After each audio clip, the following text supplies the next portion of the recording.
오늘 말씀의 제목을 다 같이 한번 말해봅시다. 시작. 믿음 생활을 잘해도 시련은 온다. 한 번만 더 말해봅시다. 믿음 생활을 잘해도 시련은 온다. 여러분, 믿음 생활을 잘해도 시련은 찾아오는 줄 믿으시기 바랍니다. 오늘 본문에 소개되고 있는 히스기야 왕은 남유다의 13대 왕이었습니다. 우리 성도들이 시련이 찾아왔을 때에 어떻게 이 시련의 문제를 해결해야 되는가 하는 것을 오늘 본문의 내용을 통해서 은혜 받는 시간이 되기를 바랍니다. 히스기야의 아버지는 아하스 왕입니다. 유다의 12대 왕으로서 16년간 유다를 통치했는데 유다 역사의 가장 악한 왕 중에 한 사람이었습니다. 조상들이 섬겼던 여호와의 전에 예배를 등한시하고 산당을 짓고 바알 신을 만들어 섬기고 자기 아들들을 우상의 제물로 불로 태워서 드리는 그런 악행을 저질렀던 왕이었습니다. 반면에 이 왕이 죽고 난 다음에 다음 13대 왕으로 올랐던 이 히스기야 왕은 이스라엘의 역사에 있어서 가장 하나님을 기쁘시게 했던 위대한 또 왕이었고 종교 개혁가였습니다. 어떻게 이런 아버지 밑에서 이런 아들이 나왔을까? 너무나 다른, 제가 가끔 우리 교회 어떤 집사님에게 편하니까 이런 말을 몇 번 한 적이 있어요. 집사님, 어떻게 집사님에게 이렇게 착한 아들, 딸이 나왔다는 게 너무 심부럽지 않나? 그렇게 이야기하면 저도 좀 신기하게 생각하고 있습니다. 이렇게 하고 인정을 해요. 지금 히스기야 왕 같은 이런 왕이 이 아하스 밑에 나왔다는 것은 기적이거든요. 너무나 달라요. 180도로 달라요. 근데 사실은 이게 우연이 아니라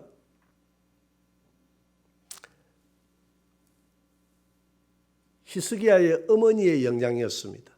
이 어머니는 누구였느냐 하면 당시 제사장이었던 스가랴의 딸이었고 이름은 아비야입니다.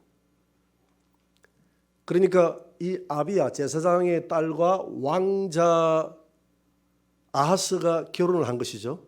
그리고 난 다음에 아하스가 이제 왕이 됐어요. 그러니까 히스기야의 어머니는 자연스럽게 왕비가 되는 것이죠. 보통 남자들이 여자의 말을 잘 듣는다고 하는데 이 아하스는 듣지 않았어요. 너무나 고집불통이고 강했습니다. 그러니까 어머니가 이 아내가 남편이 너무 독선적이니까 어찌할 바를 모르고 그냥 본의 아니게 내버려 두었습니다. 당신은 왕권이 절대적이니까 왕비가 어찌할 수가 없잖아요. 그 대신에 내가 자녀 교육은 잘 시켜야 되겠다. 그래서 이 히스기야를 하나님의 사람으로 어릴 때부터 키웁니다. 너는 아버지처럼 절대 저렇게 하면 안 돼. 지금 아버지가 이스라엘에 바알을 세우고 우상을 세우고 산당을 세우고 저렇게 아들들을 갖다 바치고 하는 저것은 하나님 앞에 너무나 악행이야. 하나님은 살아계셔. 그러면서 어릴 때부터 교육을 시켰습니다. 유대인들은 어머니의 교육이 중요합니다. 자녀들이 어머니의 말을 잘 따릅니까? 아버지의 말을 잘 따릅니까? 말하기 참 곤란하죠. 어머니의 영향력을 많이 받는 거예요. 여러분, 이스라엘 사람들을 쳐다보면 이스라엘은 황인종이거든요. 그런데 TV 나오는 이 정치인들 쳐다보면 다 백인들이지 않습니까? 왜 그러냐면 이스라엘이 AD 70년도 로마의 티투스 장군이 침공을 하면서 전 세계로 흩어졌습니다. 2000년 동안 나라 없이 지냈어요. 그러면서 각 인종들하고 섞여서 결혼을 하게 되죠. 그런데 그들은 부계가 아니에요. 아버지가 이스라엘 사람이라도 어머니가 저 유럽 사람이면 그 사람은 이스라엘 사람이 아닌데, 아버지가 저 유럽 사람이고 백인일지라도 어머니가 여자가 유대인이면 그 자녀는 유대인이에요. 우리는 부계를 따르지 않습니까? 그리고 유대인들은 모계를 따르는 거예요. 왜냐하면 어머니의 신앙의 정신이, 끊임없이 어머니가 이 자녀를 키우면서 그 2000년 동안 유대인의 정신을 심어줬기 때문에, 비록 그들은 백인일지라도, 피가 섞여서 백인일지라도 나는 나의 근본은 유대인이다 하고 시온으로 돌아갔어. 나라를 세웠던 나라가 이스라엘 아닙니까? 그만큼 유대인들은 어머니의 교육이 참 중요했다 이 말이죠. 그래서 이 히스기야는 어머니 아비야로부터 어릴 때부터 신앙교육을 잘 받았습니다. 오늘 역대하 31장 20절을 한번 봅니다. 같이 읽어볼까요? 히스기야가 온 유다에 이같이 행하되 그의 하나님 여호와 보시기에 성과 정의와 진실함으로 행하였으니, 오늘 이 내용은 오늘 우리가 읽었던 본문 32장 앞에 있는 31장의 마무리 내용이에요. 그럼 31장에서 히스기야가 뭘 했느냐? 자기 아버지가 세웠던 산당들 싹 다 없애버렸어요. 바알들 싹 다 무너뜨려 버렸습니다.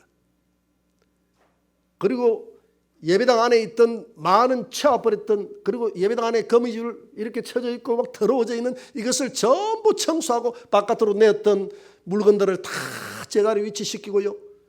다 없애버렸던 제사장들을 다시 다 교육을 시켜서 세우고요. 대종교 개혁을 가져왔습니다. 이렇게 온 나라의 우상들을 싹 없애버리고 하나님의 나라로 다 돌이키고 난 그 이후에 이 말입니다. 이같이 행하며 여호와 보시기에 성과 의와 진실함으로 이런 일들을 행하였더라. 자, 그러면 여러분 하나님을 기쁘시게 했잖아요.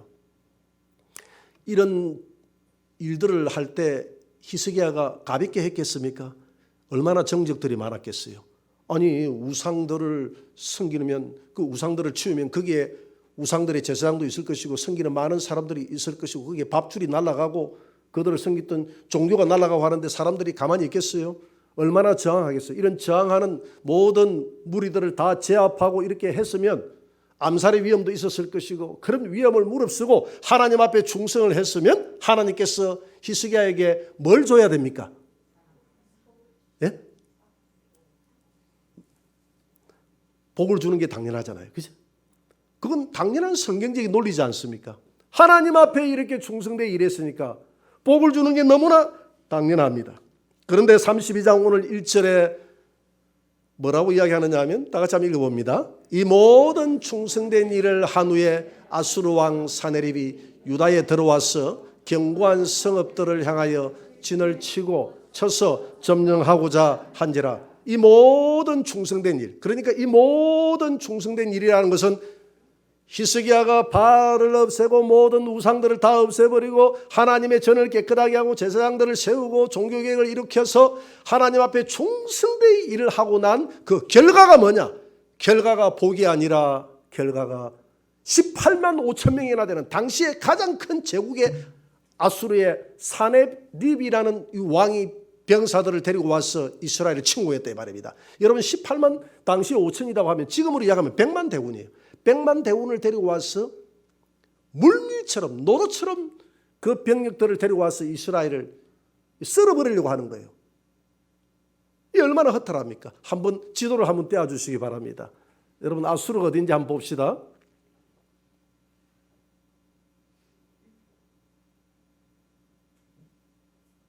아수르가 저기 나오네.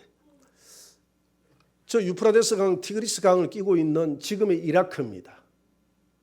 자, 아수르 밑에가 바벨론이잖아요. 그죠? 바벨론도 이라크고 아수르도 이라크예요. 근데 당시 아수르가 먼저 제국으로 먼저 일어났죠. 그 노란 땅으로 되어 있는 게 아수르가 당시에 나라를 지배하고 있던 나라들이었습니다. 이렇게 막 나라들을 이렇게 제국을 만들어 나가고 있는 이 강력한 아수르. 이라크가 지금은 힘이 없지만은 당시에는 제국이었습니다. 그렇잖아요, 그죠? 아수르 제국 다음에 그러니까 아수르가 너무 전쟁을 많이 하다 보니까 국력이 약해져 가지고 나중에 남쪽에 있는 바벨론 제국이 일어나 가지고 또 점령을 하게 되죠.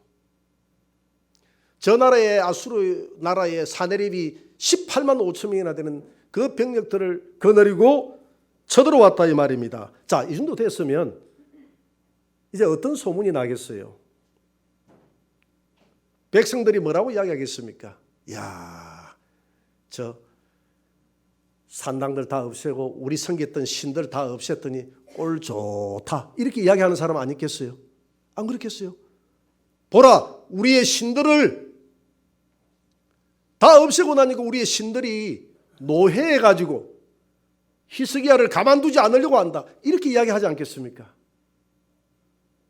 국민들의 민심이 막 흔들리지 않겠어요? 히스기야가 너무 과도하게 개혁을 했다라고 이렇게 히스기야의 이 정권에 심대한 타격이 아닐 수 없습니다. 종교를 바꿨더니 이런 문제가 생겼다라고 이야기할 거예요. 지금도 여러분 종교를 바꿨다 해가지고 가정에 어려움이 오면 네가 종교를 바꿔서 이랬다라고 이야기하는 경우가 간간히 많이 있잖아요. 그런 간증들을 많이 들어보거든요. 이래가지고 못 견디는 사람들은 다시 돌아가 버리는 이런 경우들이 있습니다. 제가 34단의 수색에, 여러분 서울 외곽 지역에 수색이라는 곳이 있어요. 거기 부대 이름이 34단인데 거기에 제가 직업 군인으로 중대장으로 근무할 때 우리 대대장님이 불교 신자였는데 교회 청년들이 위문을 왔어요. 위문을 와가지고 앞에 나가서 율동도 하고 막 하니까 거기에 너무 이 대장님이 그냥 녹아난 거야. 이야, 뭐 여기 보니까 막 여기가 천국이래 싶었어. 나 이제 개종할게 이래 그 자리에서. 그래가지고 이제 뭐 박수를 치주고 개종한다니까 좋아가지고 그래가지고 대장님이 이제 교회를 나왔어요. 아들 하나가 있었어요. 사모님하고 같이 교회를 나왔는데 이 아들이 예배를 드리고 집에 갔는데 아프기 시작하는 거야. 이상하다. 그리고 나 며칠 지나고 난다면 괜찮아. 학교를 보냈는데 그 다음에 또 교회를 들어갔는데 또 아프기 시작하는 거야. 교회만 갔다가 오면 이 아들이 아프기 시작하네.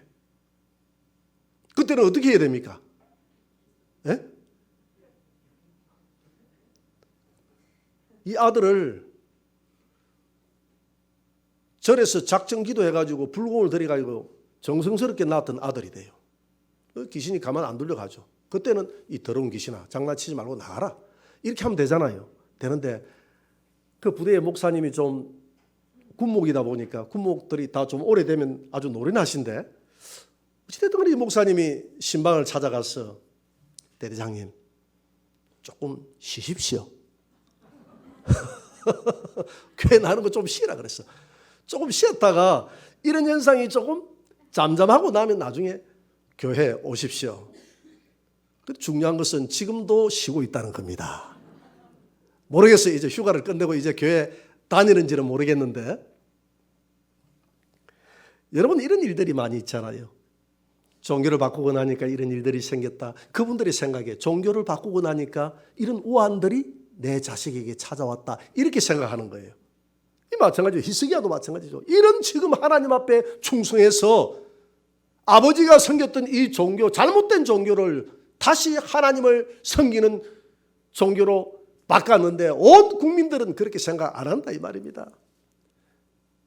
저게 엉뚱한 짓을 하더니 광신적으로 저렇게 행동하더니 신들이 놓여서 벌을 받는다 이렇게 생각하고 온 국민들이 흔들릴 수 있는 이런 상황 속에서도 히스기야는 꿈쩍도 하지 않습니다. 우리 히스기야가 어떻게 하는지 봅시다. 역대하 32장 5절입니다. 같이 읽어봅니다. 히스기야가 힘을 내어 무너진 모든 성벽을 보수하되 망대까지 높이 쌓고 또 외성을 쌓고 다윗성의 밀로를 견고하게 하고 무기와 방패를 많이 만들고. 여러분 히스기야는 하나님을 믿는 사람이었지만 지극히 또 이성적인 사람이기도 합니다.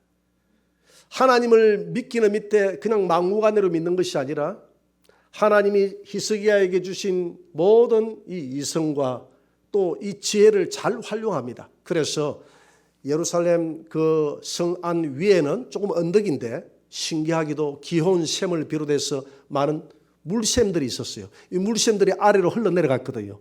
흘러내려가면 성 밖에서 누가 이 물을 먹습니까? 이 쳐들어왔던 아수르 병사들이 먹을 것 아닙니까? 그래서 그 물샘들을 다 막았어요.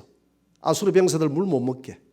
그리고 난 다음에 성벽을 쌓고 무기를 만들고 병사들을 훈련시키고 그 짧은 기간 동안에 10부장, 100부장, 1000부장을 세우고 전쟁 준비를 만만히 합니다. 여러분, 우리가 예수를 믿는 사람들은 이와 같이 해야 된다는 것이죠. 어려움이 왔을 때 단순히 이런 어려움들을 하나님이 해결해 주십시오 하고 내가 손 놓고 있는 것이 아니라 하나님이 내게 주신 인간의 이런 모든 이성과 이 지략도 하나님이 주신 것 아니겠어요? 그렇기 때문에 그것도 활용을 해야 됩니까? 안 해야 됩니까? 당연히 해야 되는 것이죠. 우리가 여기에서 잘못하면 신앙의 오해가 일어날 수가 있어요. 아무것도 안 한다. 아무것도 내가 손도 안 댄다. 그건 아니라는 것이죠. 히스기야는 자기가 할 수 있는 일은 다 했다 이 말입니다.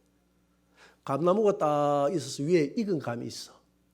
돗자리를 깔아놓고 감이 딱 떨어지기를 입을 벌리고 있으면 감이 어디로 떨어집니까?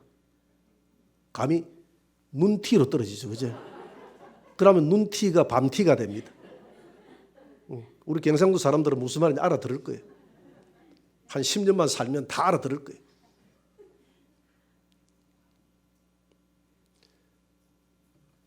이와 같은 것이죠. 하나님이 다 해줄 것이다 라고 생각하고 아무 손 놓고 있는 것은 하나님의 뜻이 아니다. 내가 왕으로서 할 수 있는 일들은 최선을 다해야 된다. 우리가 코로나 걸려가지고 온 국민들이 지금 아파하고 있습니다. 하나님이 지켜주시기 때문에 우리는 마스크도 할 필요도 없고 거리 띄우기 할 필요도 없고 이거 아니잖아요. 그죠? 우리 인간이 할 수 있는 마스크도 쓰고 거리 띄우기도 하고 밥 먹는 것도 조심하고 우리가 인간이 할 수 있는 일들은 다 하는 것은 불신앙이 아니다. 할렐루야.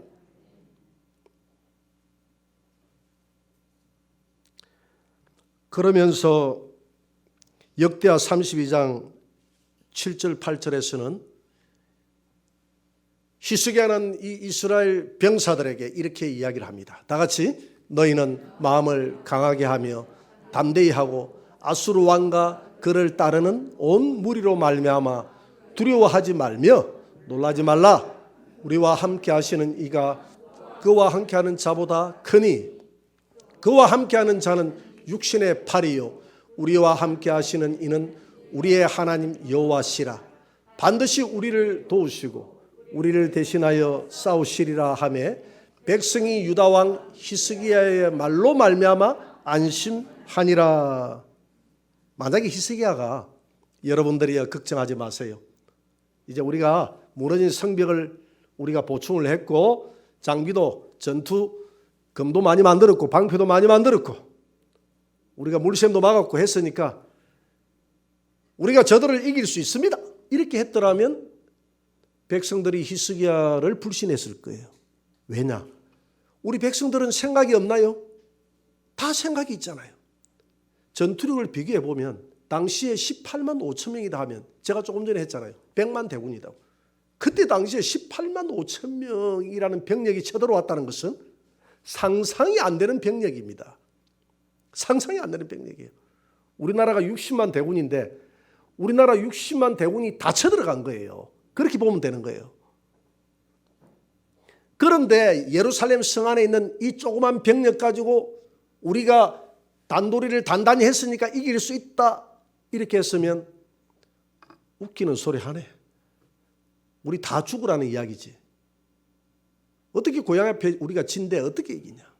저 공룡 앞에 어떻게 우리가 이기냐 이렇게 생각할 수 있는데 히스기야는 그렇게 말하지 않습니다. 여러분, 우리가 단도리를 단단히 했지만 우리가 근본적으로 믿는 것은 여호와 하나님이십니다. 할렐루야. 저들의 신보다 우리의 하나님의 신이 더 큽니다. 저들을 돕는 자는 저들의 육신의 팔이요. 육신의 팔이다 그랬잖아요. 우리를 돕는 이 신은 여호와시다. 이 말이 무슨 말입니까? 육신의 팔이다. 이 말은 육신의 팔은 한계가 있습니까? 없습니까? 한계가 있잖아요. 팔 운동 몇 분 하고 나면 못 쓰잖아요. 그러나 우리 하나님은 무한하신, 능력이 무한하신 하나님이십니다. 그러니 육신의 팔을 의지하는 저들이 강하겠습니까? 무한하신 하나님이 강하겠습니까? 하나님이 우리와 함께 하시면 저들 18만 5천 명이라도 아무것도 아닙니다. 저들이 아무리 세계를 지배하는 제국일지라도 역사상 우리 광야에서 우리 하나님이 어떻게 해서 우리 가나안 땅에 들어오게 했는지 여러분, 우리 조상들의 그 역정을 알 것입니다. 그러니 염려하지 마시고 우리가 할 수 있는 단도리를 최선을 다했으니 이제는 하나님이 행하시는 그 하나님의 능력을 의지하고 우리가 싸웁시다. 할렐루야. 이렇게 하니까 이 병사들이, 이 백성들이 생각할 때, 그래, 우리 뒤에 하나님이 있지. 전투력은 부족할지라도 하나님이 있지. 그러면서 그들이 안심하고 이 전쟁에 임하더라 이렇게 했어요. 여러분, 이게 건강한 신앙이 아닐까요? 할렐루야. 우리가 할 수 있는 일을 최선을 다하면서 하나님을 의지하는 이 신앙, 이게 나는 건강한 신앙이다. 히스기야의 모습이 건강한 신앙이다 이렇게 생각합니다. 그러면서 히스기야는 또 어떻게 행동합니까? 역대하 32장 오늘 17절을 한번 보세요. 17절을 한번 봅니다. 다 같이. 사네립이 또 편지를 써 보내어 이스라엘 하나님 여호와를 욕하고 비방하여 이르기를 모든 나라의 신들이 그들의 백성을 내 손에서 구원하여 내지 못한 것 같이 히스기야의 신들도 그의 백성을 내 손에서 구원하여 내지 못하리라 하고. 그러니까 이 앞에 내용을 보면 어떤 내용이냐면 이 히스기야가 성 안에 있는 이 백성들을 막 선동합니다. 거기 있는 또 히브리어 말을 잘하는 사람들이 있고 외국어를 좀 잘하는 사람들 뽑아가지고 앞으로 보내가지고 뭐라고 이야기하냐면, 자 봐라, 우리는 아수르 제국의 병사들이다. 우리 아수르 제국이 가는 곳마다 그들의 신들은 그 나라를 지켜주지 못했어. 우리 사네립 이 왕 앞에, 이 칼 앞에 그들의 신들은 산산조각이 났고 그들의 신들은 다 불타고 없어졌어. 너희도 마찬가지다. 히스기야가 여호와 믿으면 뭐 된다 하는데 너희들의 신도 우리 사네립 왕의 칼 앞에 엎드려지게 돼 있어. 그러니 히스기야에게 속지 말고 빨리 나와서 항복해, 이 말이거든요. 그러니까 사람들이 항복을 안 합니다. 그러니까 사네립이 편지를 써가지고 히스기야에게 보냅니다. 괜한 짓 하지 말고, 피 흘리지 말고, 백성들 피 흘리게 하지 말고 항복해라. 지금까지 다 신들을 의지했지만 그 신들이 내 손 앞에 다 죽었다. 편지를 써가지고 막 그 여호와 하나님을 조롱하면서 히스기야에게 그 편지를 보냈어요. 히스기야가 딱 편지를 보니까 기가 안 차거든. 이 편지를 가지고 어디 가서 이야기를 하느냐면 어디로 가져갔을까요? 성전으로 가져갔습니다. 여러분, 문제가 있으면 성전으로 가져가서 여러분들의 그 울분을 토하시기 바랍니다. 이웃에 대놓고 전화기 대놓고 이렇게 하지 마시고, 다다다다다다다 하지 마시고 성전에 와가지고 이 억울함을 놔놓고 기도하라 이 말입니다. 열왕기하 19장 14절에서 뭐라고 이야기합니까? 한번 읽어봅니다. 히스기야가 사자의 손에서 편지를 받아보고 여호와의 성전에 올라가서 히스기야가 그 편지를 여호와 앞에 펴놓고 그 앞에서 히스기야가 기도하여 이르되, 그룹들 위에 계신 이스라엘의 하나님 여호와여, 주는 천하 만국의 홀로 하나이시라. 주께서 천지를 만드신다이다. 자, 이렇게 시작하면서 기도를 하는데요, 뭐라고 쭉 기도를 하느냐면, 하나님 보세요. 이 편지 내용 좀 보세요. 저 사네립이 하나님을 이렇게 조롱합니다. 이렇게 저주합니다. 모든 나라의 신들이 다 자기 칼 앞에서 다 굴복했고 그 신들을 다 불에 다 태워버렸다고 합니다. 그 말이 맞아요. 왜 맞느냐? 그 신들은 살아계신 신이 아니라 목상이니까 우상이니까 깨버리고 불에 태워버리면 없어지는 게 맞아요. 그러나 우리 하나님은 저런 목상이 아니잖아요. 저런 돌덩어리가 아니잖아요. 저런 쇳덩어리가 아니잖아요. 하나님은 살아계시지 않습니까? 하나님 이런 조롱을 보고도 가만히 있겠습니까? 하나님 이리 와서 빨리 이거 보세요. 이게 보입니까? 안 보입니까? 보입니까? 안 보입니까? 이렇게 하면서 편지를 가지고 하나님 앞에 고발을 합니다.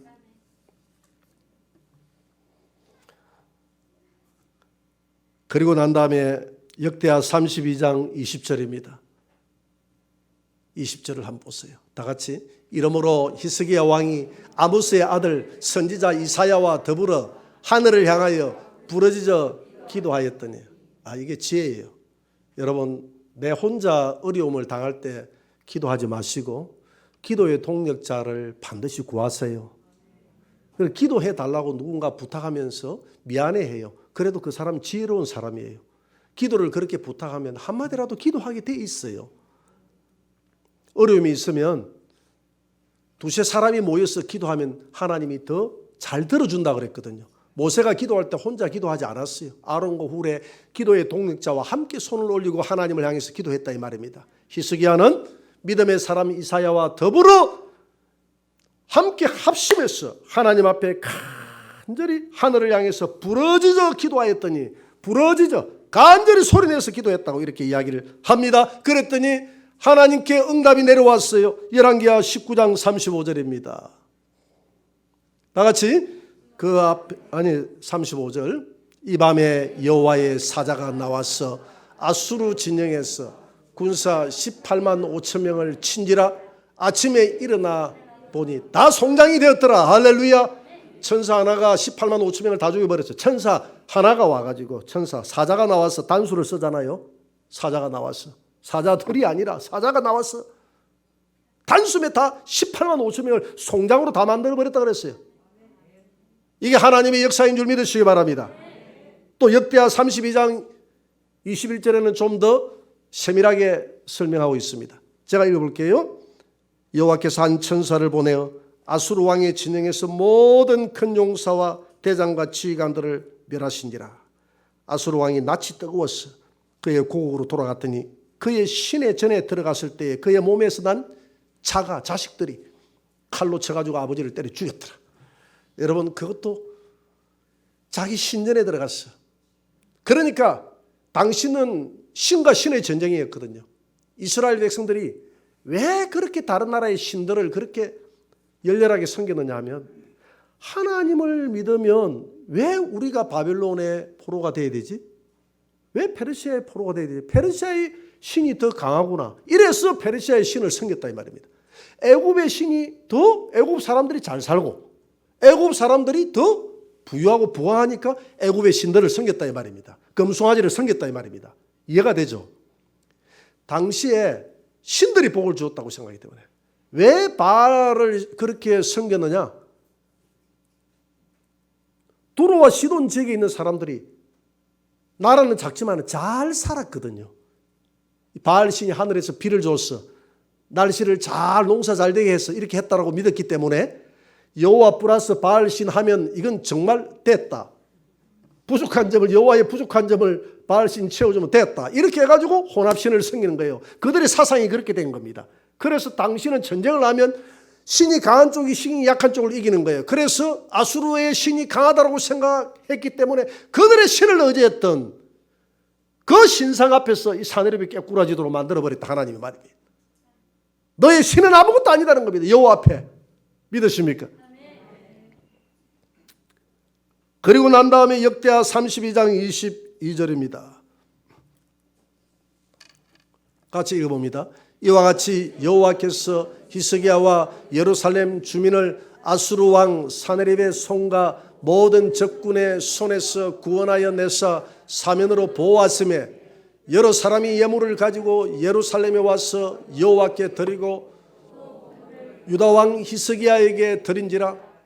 이후부터 히스기야가 모든 나라의 눈에 존귀하게 되었더라. 여러분, 하나님께서 히스기야에게 사내립이 쳐들어오는 이런 고난이 없었더라면 그 나라에서만 존경을 받을지 모르지만 이 전쟁을 통해서 히스기야는 모든 나라 사람들에게 존경하게 된 줄 믿으시기 바랍니다.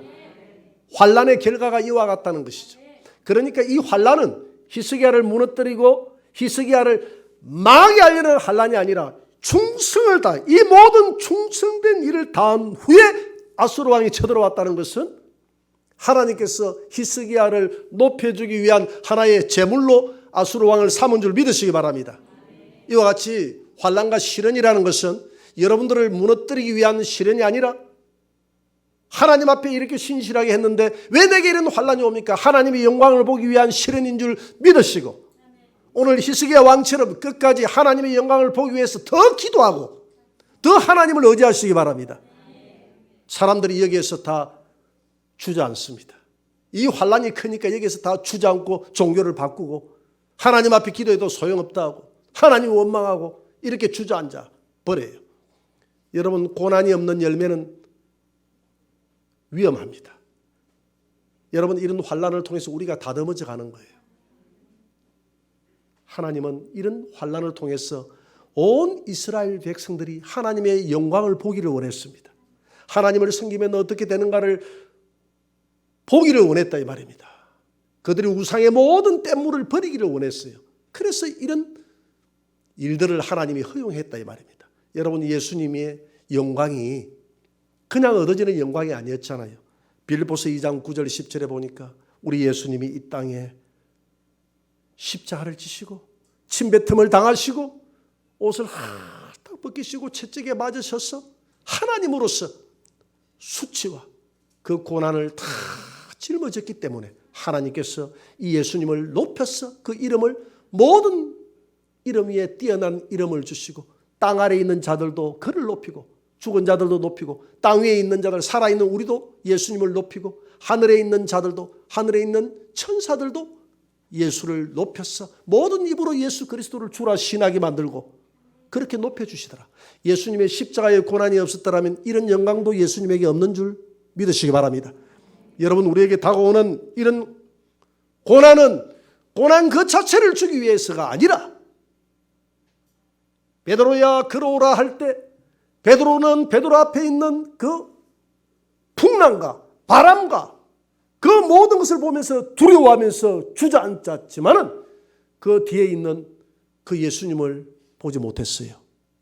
여러분, 환난 뒤에 항상 예수님이 우리를 눈동자처럼 지켜보고 있다는 것을 믿으시기 바랍니다. 이스라엘 백성들이 광야를 거쳐 지나갈 때 그 환난 가운데 항상 해답을 뒤에 딱 놔놓고 기다렸는데 이스라엘 백성들이 이걸 통과를 못해요. 전부 다 원망하고 주저앉아 버려요. 그러니까 이거 통과할 때까지 40년을 돌렸는데도 통과가 안 돼요. 이게 우리의 모습인 줄 믿습니다. 이거 통과하면 반드시 하나님의 복이 기다리고 있는데 우리가 주님을 끝까지 신뢰하지 못하는 거예요. 여러분, 히스기야의 이 듬직함을 한번 보십시오.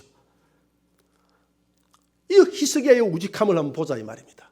자기가 할 수 있는 일들은 다 하되 끝까지 하나님을 신뢰하면서 자기 혼자만의 기도가 아니라 모든 백성들을 가르쳐가면서 이사야와 손을 잡고 하나님 앞에 아뢰가면서 진실로 하나님께 간구했을 때 그 위협이 이사야의 영광으로 바뀐 줄 믿으시기 바랍니다. 예레미야 애가 3장 33절을 보니까 주께서 인생으로 고생하게 하시며 근심하게 하시면 본심이 아니시로다. 여러분, 우리에게 근심을 주고 고난을 주는 것은 하나님의 본심이 아니다고 그랬어요. 예레미야 29장 11절에도 여호와의 말씀이니라 너희를 향한 나의 생각을 내가 안하니 평안이요 재앙이 아니니라. 너희에게 나는 미래와 희망을 주는 것이 내 마음의 본심이다. 그러면서도 왜 이런 고난을 주느냐? 왜 주는지? 하나님의 사람으로 만들어가기 위한, 하나님의 영광을 드러내기 위한 이 고난은 하나의 과정임을 경험하게 하는 거예요. 경험하는 거예요. 여러분, 하나님 앞에 충성되었던 히스기야 앞에 찾아오는 이 모든 시험은 하나님이 히스기야를 높여주시기 위한 하나의 과정이었습니다. 히스기야를 더 믿음의 사람으로 단단하게 만들기 위한 하나님의 사랑의 채찍이었어요. 우리에게 다가오는 고난을 바라보는 시선이 바뀌어야 돼요. 왜 나만 겪는 고난이냐고 불평하지 마세요. 여러분 불평하지 마시고 이런 고난 뒤에 숨어있는 주님의 손길을 보시기 바랍니다. 감사함으로 오늘 히스기야처럼 받아들인다면 이런 아픔과 뼈를 깎는 고통이 있을지라도 그것을 감사함으로 받아들여 끝까지 주님을 신뢰하고 나아간다면 히스기야의 영광이 우리의 영광이 된다. 믿으십니까? 이 한 구절만 보고 마치도록 하겠습니다. 고린도후서 4장 17절입니다. 다 같이 우리가 잠시 받는 환난에 경한 것이 지극히 크고 영원한 영광에 중한 것을 우리에게 이루게 함이니